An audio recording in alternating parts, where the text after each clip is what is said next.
ચાહલ ક્રિએશનમાં આપ સૌનું હાર્દિક સ્વાગત છે. ચાહલ ક્રિએશનમાં આજે ટોળા બંધેજમાં આવી ગયું છે. જેના ઓર્ડર હતા ને પ્લીઝ જે બધા કાયમ મેસેજ કરતા હતા ને ટોળા બંધેજ માટે, તો આજે આવી ગયું છે અને હું આજે એમના ફોટા બતાવું છું.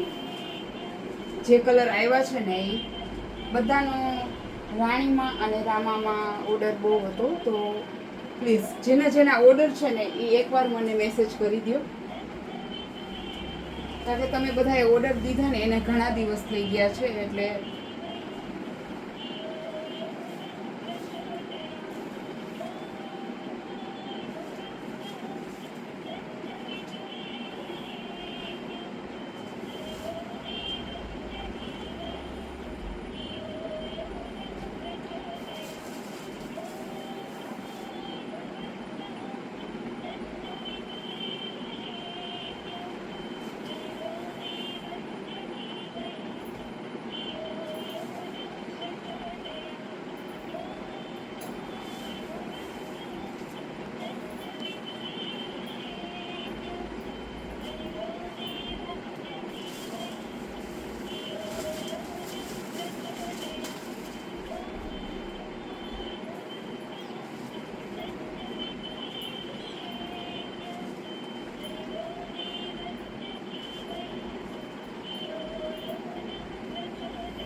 કલર છે બધું.